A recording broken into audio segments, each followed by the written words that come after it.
in chemical physics, and today I'm going to run through a few undergraduate level physics questions.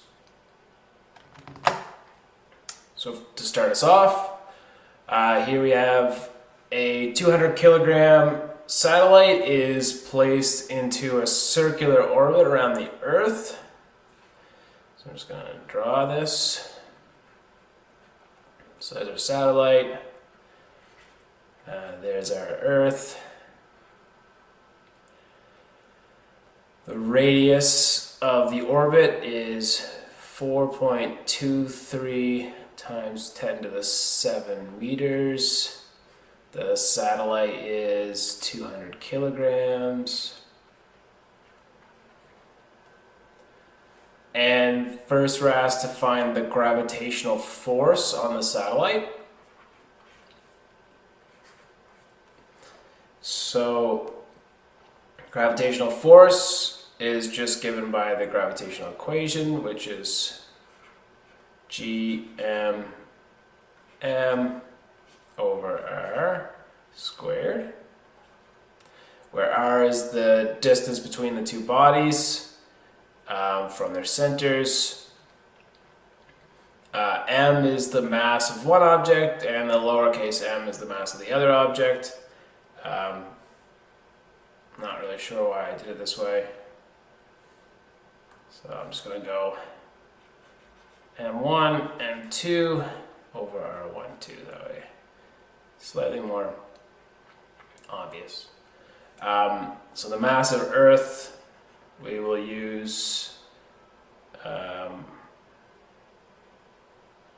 right, we don't. Oh, there it is.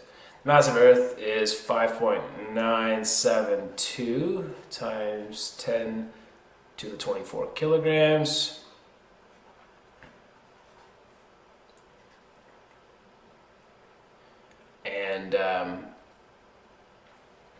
And then for the gravitational constant, G is 6.674 times 10 to the minus 11 newtons meters squared per kilogram squared.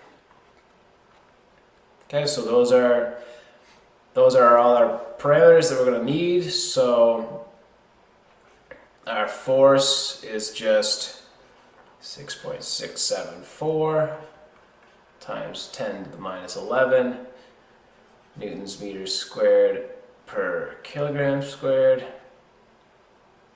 In retrospect, I probably should just migrate everything up, so I'm going to need much more space than that. So our force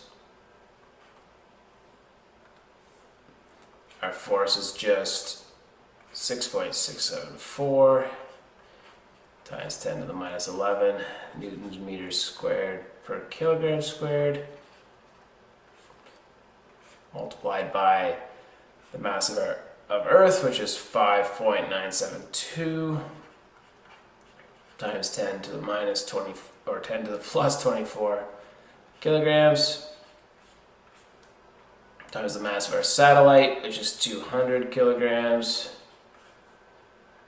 divided by the radius of the orbit, which is given in the question as 4.23 times 10 to the 7 meters squared. And now if we okay, just making sure. So if we run this all through our calculator, we get 44.541 newtons. Okay. And now, so that is our gravitational force.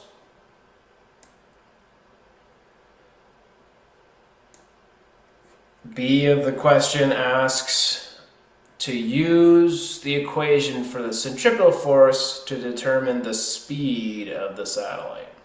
So our centripetal force is mv squared over r, which so for the satellite to be in a perfect circular orbit,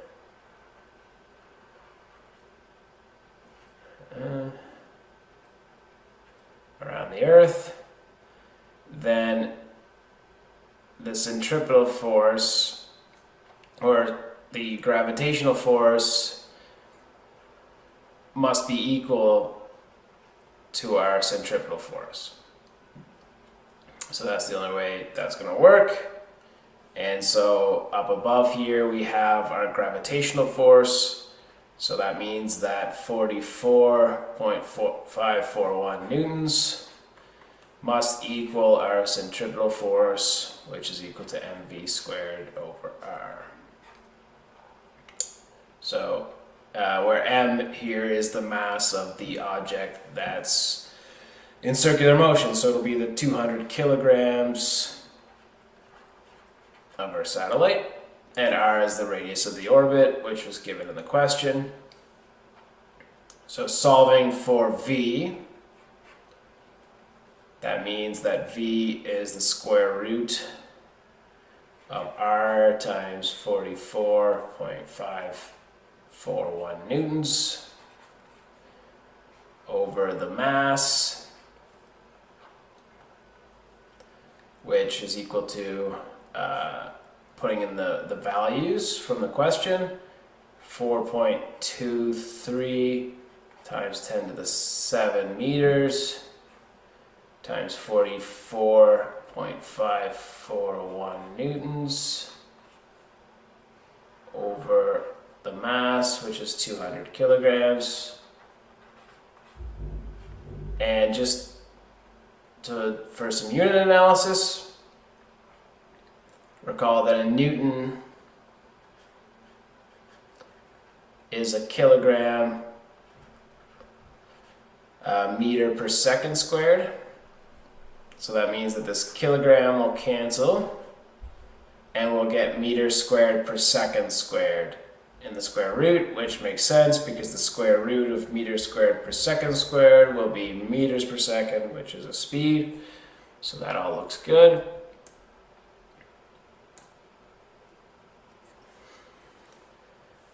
And now if we run that through our calculator, we'll get square root of 92204 to 1.5 meters squared per second squared, which is then equal to 3069.271 meters per second. So then that's our speed for our satellite.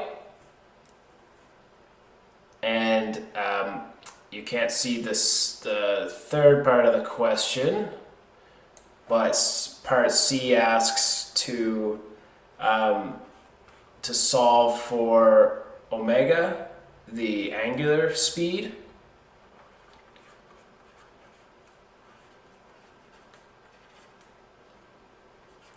The angular speed for the satellite. So this follows directly from the fact that V is omega r, or omega is V over r.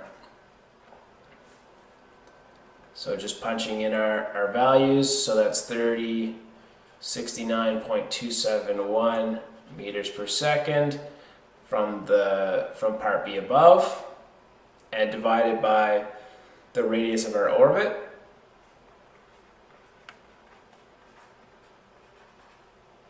And again, checking units, so the meters here will cancel, leaving us with 1 over seconds, which is indeed a unit for angular speed.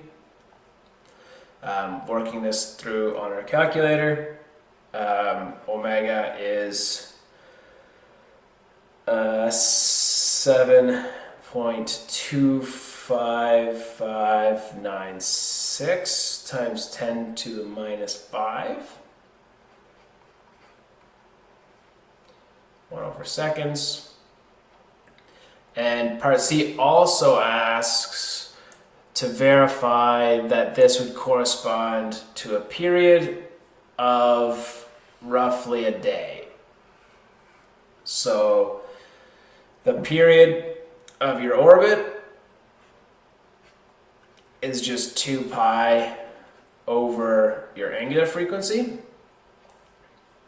So 2 pi, there's 2 pi radians per full orbit, and although it's not strictly given, this is in radians per second. So there's 2 pi radians per orbit, and you divide by the angular frequency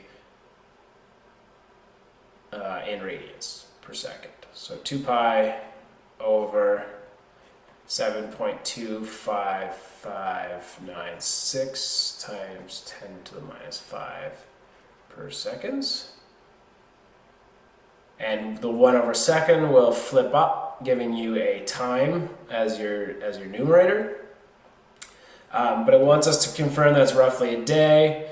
So what we're going to do, or I guess I'll finish that out. So that equals 86593.44 seconds. And it asks for us to verify that it's roughly a day. So just multiply by some conversion factors. So that would be 1 hour per 60 seconds, 1 hour per 3,600 seconds, sorry, and 1 day per 24 hours. So the seconds will cancel, the hours will cancel, leaving you with a day. And if you run this through your calculator, this equals 1.0022 days, or approximately 1 day. So that angular frequency does indeed correspond to a day. And so there's the full solution. Might be slightly less legible. But if we run through now the solution given, the gravitational force, so that's where we started with all the values. So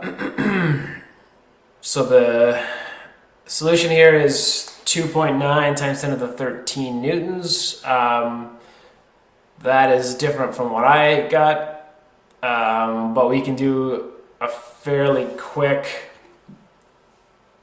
analysis to make sure that I did all my numbers correctly. And so ignoring the actual numbers here, though, we have 10 to the minus 11, 10 to the 24, 10 to the 2, and 10 to the 7 squared, which is about 10 to the 14. So on the numerator, we have 10 to the 26 minus 11, which is about 10 to the 26 minus 11 is 15.